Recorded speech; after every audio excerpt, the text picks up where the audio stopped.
તો મિત્રો આજે છે મહાશિવરાત્રી અને આપણે જવાનું છે ભોળાનાથના દર્શન કરવા સાંઢીડા જતા હતા ત્યાં આપણી સાથે વચ્ચે એક ચમત્કાર થયો જે આપણે આગળ વિડીયોમાં જોઈએ. હેલો મિત્રો, તો સ્વાગત છે તમારું અમારા મિની વ્લોગમાં. તો મિત્રો આપણા ગામથી નીકળીને ચડી ગયા છે સણોસરાવાળા રોડે, પહોંચી ગયા 5 તલાવડા અને આવી ગયા મોગલમાના મંદિરે. મોગલમાના દર્શન કરીને ચડી ગયા રોડે અને પહોંચી ગયા સણોસરાથી ચડી ગયા ગારિયાધારવાળા રોડે, પહોંચી ગયા સાંઢીડા અને આવી ગયા મહાદેવના મંદિરે. અને મિત્રો આજે મહાશિવરાત્રી હોવાથી અહીંયા પબ્લિકની બહુ જ ભીડ છે.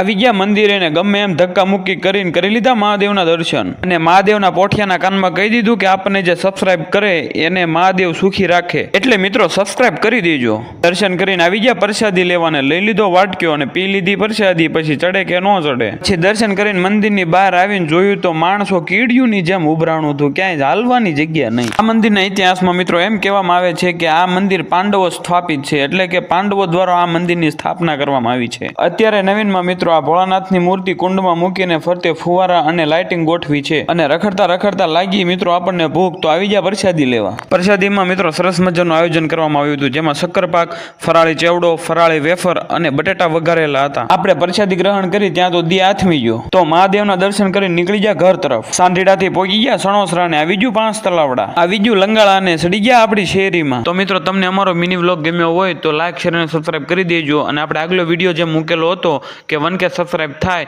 એટલે આપણે દ્વારકા જઈશું. તો મિત્રો જલ્દીથી સબસ્ક્રાઇબ કરો અને હું દ્વારકા જાઉં. તો મિત્રો મળીએ આપણે પછીના વિડીયોમાં.